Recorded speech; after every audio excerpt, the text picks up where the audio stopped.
Assalamualaikum warahmatullahi taala wabarakatuh. Yang terhormat Bapak Ibu dosen penilai uji kinerja, perkenalkan nama saya Warsi Hardianto, mahasiswa PPG dalam jabatan Bat 1 UIN Syarif Hidayatullah Jakarta, sekaligus guru MTS Miftahul Ulum Bantal, Kecamatan Asem Bagus, Kabupaten Situbondo, Jawa Timur. Mata pelajaran Akidah Akhlak. Pada video kali ini saya akan membawakan sebuah materi yang berjudul Adab Sholat dan Dzikir. Materi ini merupakan materi Akidah Akhlak kelas 7 semester 2. Mari kita simak videonya bersama-sama. Selamat menyaksikan. Wassalamualaikum warahmatullahi wabarakatuh.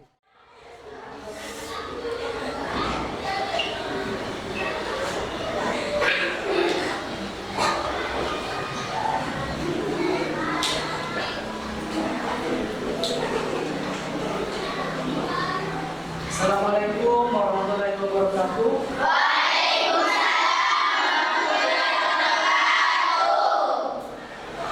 Untuk memulai pelajaran, sebelumnya mari kita bersama-sama pada kelas memimpin doanya. Silakan.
Sebelumnya saya absen dulu ya. Ya. Agustina. Hadir.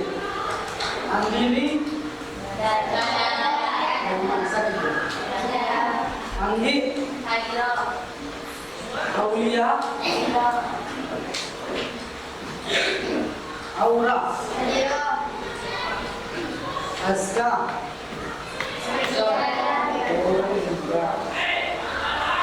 Yantika, Iki, Davina, Rifatul, Alimatus Sadia,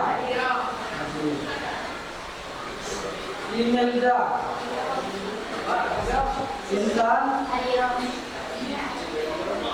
Iza, Laila Safina, Lulu, Alika, Sri Rahayu, Tanita Nurhafizah, Wardatul Himaya, Fatimah, Seri Putri Bagia. Oke, terima kasih.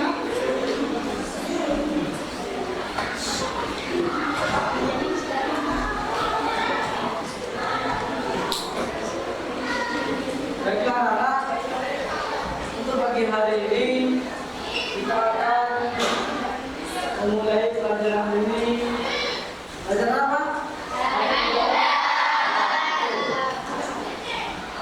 Oke, minggu lalu kita pernah membahas apa? Iman kepada Allah. Oke, itu di rumah dipelajari ya? Ada berapa kira-kira malaikat yang perlu kita dan wajib kita ketahui? Ada 10. Sudah hafal ya? Ya. Mari kita untuk pelajaran selanjutnya akan membahas tentang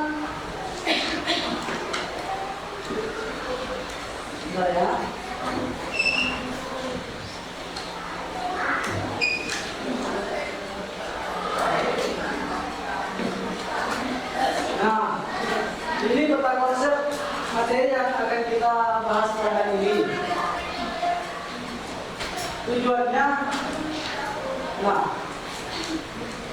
pengertian sholat dan zikir. Mungkin di kalian ini sudah tidak asing lagi, ya kan? Ya. Jadi kalian sebagai orang Islam sholat kan? Ya. Ini pengertian sholat dan zikir. Kemudian cara-cara membiasakan sholat dan zikir. Manfaat sholat dan zikir. Kemudian dalil sholat dan zikir. Dan terakhir praktek sholat dan zikir. Nah ini pengertian sholat dan zikir. Sholat menurut bahasa adalah doa, ya kan? Kalian bersolat berarti berdoa. Karena di dalamnya mengandung beberapa banyak doa. Ya. Oke. Ini secara istilah bacaan-bacaan dan gerakan-gerakan tertentu yang diawali dengan takbir dan diakhiri dengan dalam rangka menyembah atau beribadah kepada Allah Subhanahu wa taala. Dengan ini paham?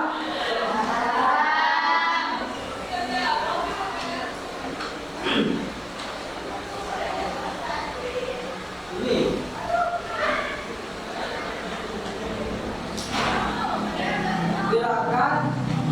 gerakan tertentu yang diawali dengan takbir. Bagaimana? Allahu Akbar. Gitu kan? Ya. Di sini saya tanya, di sini yang sering tidak sholat siapa? Yang suka tidak sholat? Ayo aku. Biasanya yang susah dikerjakan sholat itu apa lagi? Terus?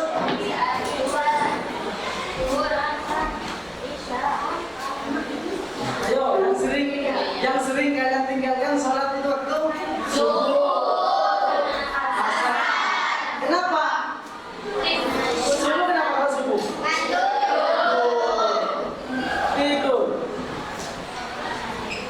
Tidur paling malamnya lembut atau begadang ya. Kemudian itu ya yang sering kalian tinggalkan ya. Apa subuh sama asar. Yang diusahakan untuk ke belakang supaya tidak bolong-bolong seperti ya. Kemudian coba saya tanya lagi, kalian sudah sholat. Siapa yang bisa membacakan niat sholat sholat asar yang sering ditinggalkan ini? Ayo, angkat tangan yang sholat yang bisa membacakan niat sholat asar. Ayo. Masa kalau tidak ada yang bisa berarti tidak sholat. Ayo. Oke, bagus. Berdiri. Lalu dibacakan sholat niat sholat asar.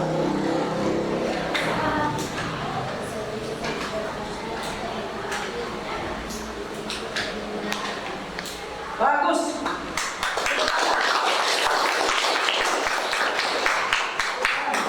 Itu bacaan sholat atau niat sholat asar.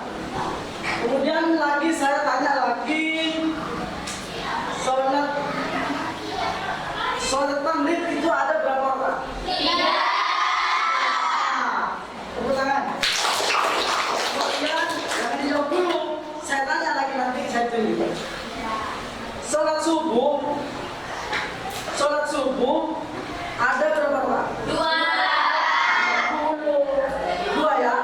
Oke, kemudian lagi kalau sholat isya ada berapa orang? 4. Ada? Oke, jumlah sholat 5 waktu semuanya berapa? 3. Sebutkan satu-satu. Dari zuhur.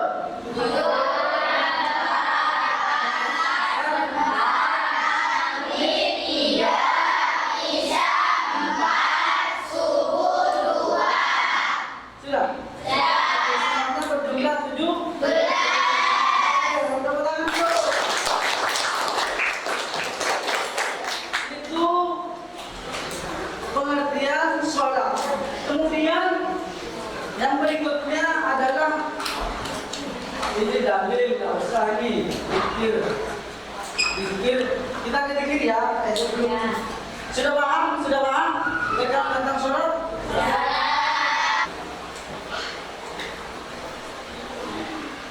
Selanjutnya yang sudah saya sampaikan tadi sudah paham ya? Ada yang perlu ditanyakan? Oke, terima kasih. Nih, yang selanjutnya cara-cara membiasakan sholat.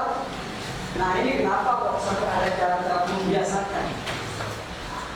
Nah ini yang pertama, menyadari bahwa ibadah yang paling pokok adalah sholat. Paham maksudnya? Ibadah yang paling pokok itu adalah sholat. Jadi satu-satunya ibadah yang paling utama, yang paling pokok ini adalah sholat. Makanya ketika kalian meninggalkan sholat itu sangat besar dosanya. Ya, walau dengan keadaan apapun kalian tidak boleh meninggalkan sholat kecuali yang cewek semua. Paham kan? Kamu tidak diundang satu minggu. Nah itu baru apa? Jadi kalau dalam perjalanan atau sibuk bekerja itu tetap wajib melaksanakan sholat. Yang berikutnya menyadari bahwa ciri utama orang Islam adalah sholat. Seperti yang saya katakan tadi, kalau bukan orang Islam tidak apa ya sholat, ya kan? Apa? Nah ini menandakan salah satu tanda ciri bahwa orang Islam adalah sholat. Ya. Ciri utama sholat ke orang Islam, maka dia harus sholat. Paham ya? Oke, baik. Menyadari bahwa dalam sholat ada doa. Nah, kalian melaksanakan sholat, dalam menjalankan sholat, di dalam sholat itu harus kalian yakini bahwa banyak doa-doa yang kita lakukan kepada Allah untuk lebih dekat kepada Allah dengan bersolat. Ya, kalian harus yakin. Makanya jika tidak berhalangan, jika tidak udzur, maka dengan segala alasan apapun tidak boleh meninggalkan sholat. Paham? Melatih diri melaksanakan tanggung jawab dan kedisiplinan. Bagaimana maksudnya? Coba, ada dari kalian salah satu yang bisa menjelaskan tentang melatih diri melaksanakan tanggung jawab dan kedisiplinan. Coba, ajukan diri. Ajukan. Ada yang bisa? Saya kasih hadiah. Saya kasih hadiah.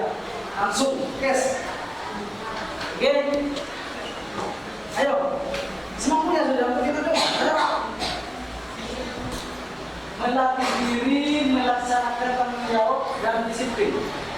Kalau kita melaksanakan sholat itu melatih diri kita untuk disiplin dan bertanggung jawab. Sholat itu tanggung jawab. Saya harus tanggung jawab bersolat. Makanya kalau punya rasa kedisiplinan sama apa tadi? Tanggung jawab itu tidak akan pernah meninggalkan sholat. Oke, ada yang bisa menjelaskan ini? Saya kasih dia. Ayo. Pas. Oh, ini. Itu ya. Melatih diri melatih kita dengan kita melaksanakan sholat tepat waktu. Jika sudah ada berkumandang, Allahu Akbar, Allahu Akbar, dan selanjutnya. Itu kita bergegas. Bertanda Allah sudah memanggil kita untuk melaksanakan sholat. Disiplin dan tepat waktu. Kalau begitu ada langsung duduk, sholat.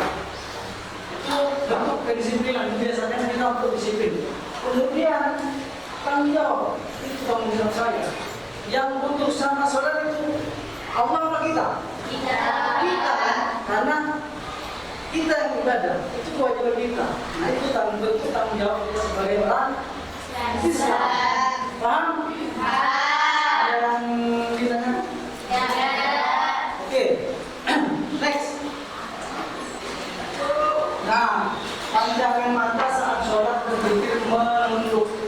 Ada yang sholat begini, apa begini? Ada. Boleh, harus tatap fokus sajadah kalau yang pakai sajadah. Kalau yang mau sunnah tatap fokus. Gitu ya, harus menunggu, harus itu menandakan bahwa kita komunikasi dengan Tuhan dan masyarakat dengan sopan, ya. Dan khusus zikir di saat-saat tertentu boleh dilakukan dengan setiap apa saja, asal tetap santun dan khusus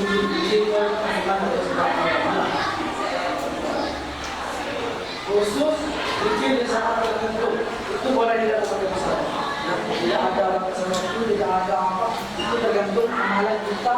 Mungkin ada amalan-amalan dikir-dikir dari orang tua atau dari ibunya, kita mengamalkan itu terserah, ya. Bagaimana sampai di sini sudah paham? Mungkin ada yang perlu kita bahas bersama. Sudah paham? Paham semua?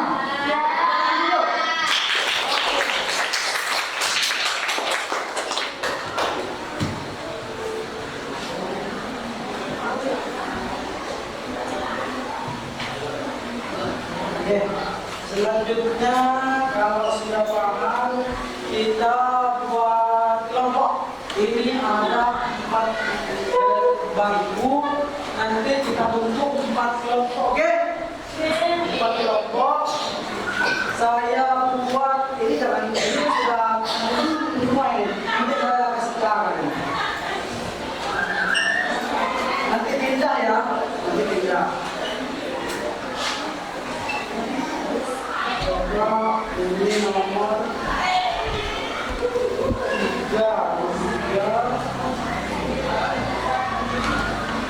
Ada 4 ya. 4 saya buat 4.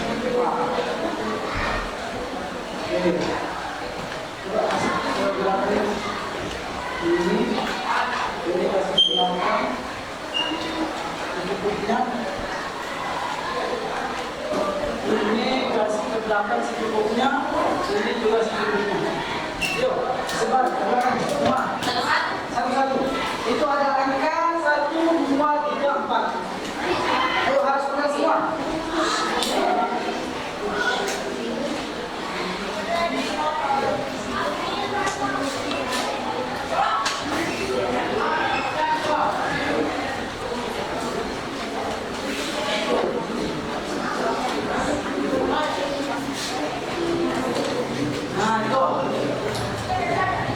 Ya, diskusikan ini kelompok sana ya 1, 2, 3, 4. Oke, diskusikan dengan teman kelompok. Yang pertama, apa saja indikasi seseorang sudah melaksanakan sholat dengan khusyuk? Paham maksudnya? Paham nggak? Misalkan yang membuat kita khusyuk apa? Ya, yang membuat kita khusyuk, ya, itu didiskusikan nanti di masjid itu. Kemudian yang kedua, apakah kita sebagai orang yang seharusnya sudah khusyuk dan kehidupan sosial bermasyarakat dalam kehidupan manfaat apa? Kalau sudah khusyuk, manfaatnya di masyarakat itu apa? Ada kan? Oh dia sudah saya jelaskan. Ya, paham kan? Jadi itu didiskusikan. Itu, coba itu saja. Buat saja.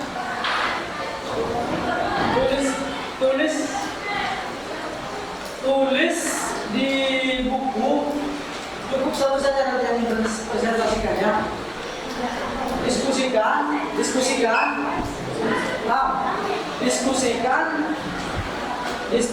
itu dua itu diskusikan. Cukup tulis di buku dan nanti ada yang mempresentasikan. Oke? 20 menit waktunya. 20 menit dari sekarang. Oke, segera. Ayo. Semangat. Tuh, semangat.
dari ketua kelompok bisa maju ke depan untuk membacakan atau mempresentasikan hasil diskusinya yang dua posisi.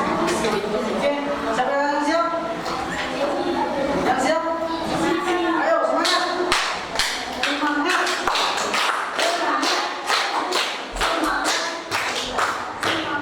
Ayo maju, 1, 2, 3. Ayo, kelompok berapa?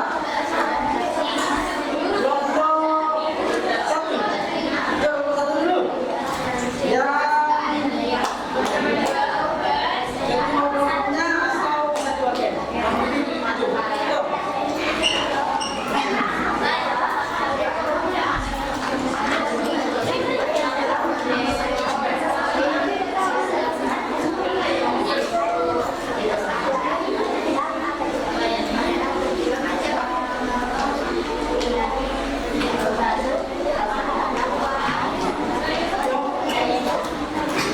Semua ada apa? Semua ada apa? Ayo, 3 orang, 4 orang semua ada apa? Ayo, ayo, semangat, semangat, semangat. Ayo, ayo sekarang dulu.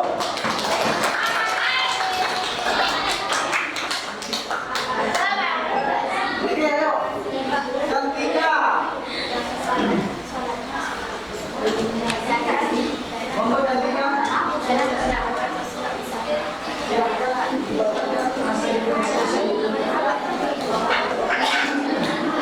Dengan suara yang keras. Sedang membuat kita tentu adalah hampir mengosongkan pikiran dan tidak main-main ketika sudah melaksanakan sholat.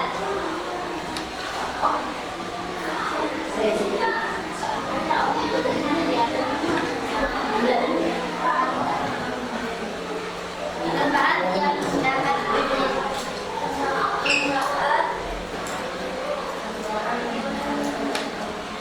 manfaat bagi orang yang sholatnya khusyuk adalah dalam menjadikan sholat yang baik dan dapat mengetahui apa tujuan sholat.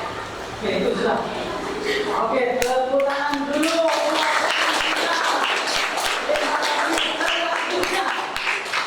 Selanjutnya, ayo. Kelompok berapa? Nomor 2? Oke, maju, maju.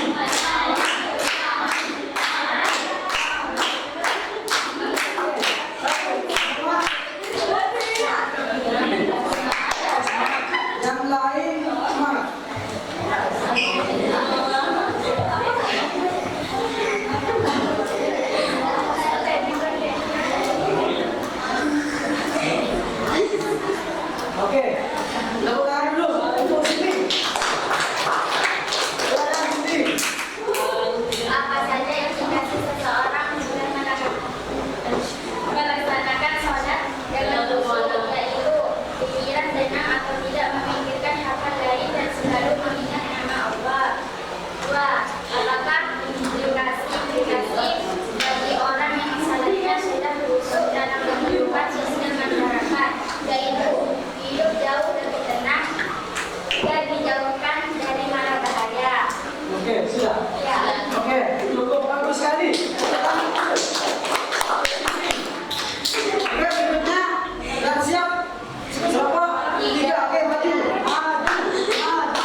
Sudah dulu. Bagus sekali. Tepuk tangan lagi.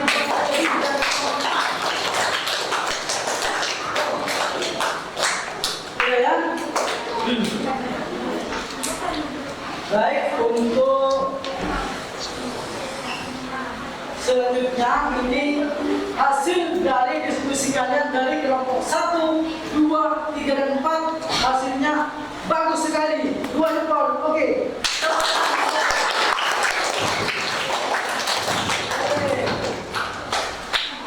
Jadi ini merupakan semangat yang luar biasa. Oke. Sudah ya, selanjutnya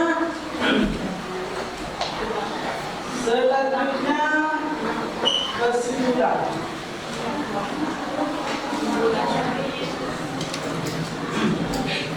Nah, ini kesimpulan.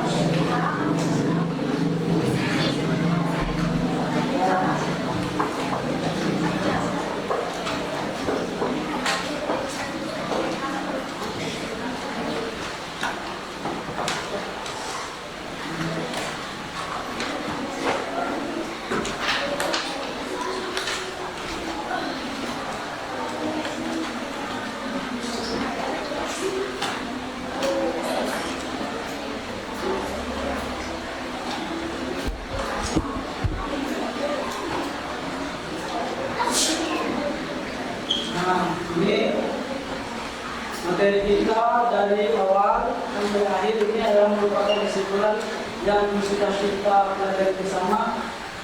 Yang pertama yang bermanfaat sholat dalam dapat melaksanakan kewajiban dan perintah Allah Subhanahu Wa Taala. Jelas ya, itu sholat adalah kewajiban dan perintah Allah dan dapat lebih dekat dengan Allah. Yang kita mengerjakan sholat, maka kita akan lebih dekat kepada Allah. Kemudian perasaan menjadi tenang dengan kita melakukan sholat, apalagi untuk disiplin, maka jiwa, hati, dan pikiran kita akan menjadi tenang. Semakin menyadari dan kita dengan Allah. Nah, kita dengan sholat akan lebih sadar bahwa dengan Allah itu sangat luar biasa. Kita diberi kesehatan, kita diberi akal pikiran yang sempurna, kemudian kita bisa melaksanakan sholat dengan sempurna. Kemudian mewujudkan manusia berhadapan dengan lima. Dengan kita disiplin sholat tepat waktu, maka hari demi hari kita akan memperbaiki diri, memperbaiki akhlak kita kepada sosial. Ya. Kemudian menjadikan manusia sedikit sabar waktu. Yang penting kan paham ya sudah ya. Jadi kita sama sedikit saja. Kemudian dipermudah segala keinginan dan kita ingin capai. Ini kemudian rahmatnya menjadikan manusia sehat dan memahami. Nah ini memperbaiki keimanan dan meningkatkan ketakwaan dan masuk surga dan dilakukan semua karena Allah. Kita sholat, kita zikir itu tidak mengharap imbalan dari apa dari ibu, dari guru, dari siapa. Jadi hanya mengharapkan ridha Allah Subhanahu wa Ta'ala. Oke, selanjutnya untuk kita semua, untuk kalian dari pelajaran ini, saya harap kalian meningkatkan kedisiplinan terhadap kegiatan sholat, khususnya yang 5 waktu, ya, yang 5 waktu. Begitu ada berkumandang langsung mengambil itu kita semua, ya. Apa yang diharapkan? Tadi hanya mengharapkan ridho Allah. Jadi kalian tidak usah imbalan dari orang tua. Mau sholat bilang dulu, mau sholat. Asal bilang dulu sama orang tua mau sholat. Gitu. Tidak usah. Jadi ketika sudah masuk waktu sholat, kita langsung sholat dengan satu harapan mengharap dari Allah Subhanahu Wa Taala. Paham? Oke. Selanjutnya ini tadi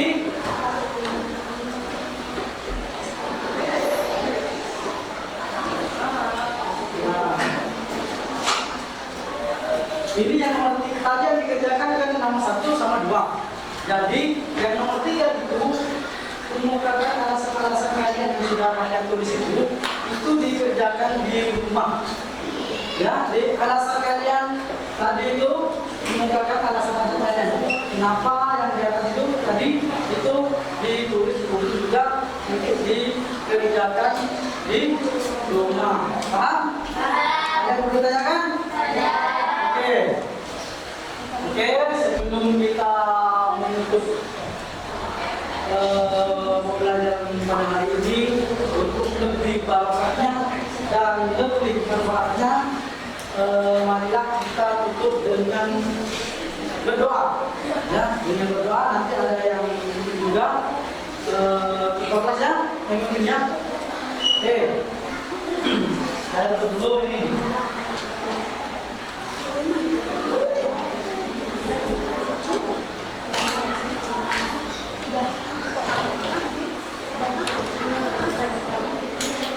Berdoa disilakan dipimpin oleh ketua kelas.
Baik, terima kasih anak-anak. Semoga kalian sudah bisa mempelajari hari ini. Semoga bermanfaat untuk kita semua.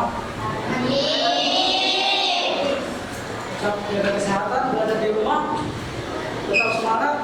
Besok kita bertemu lagi di sekolah. Dari saya, Abu Bakar Salat, saya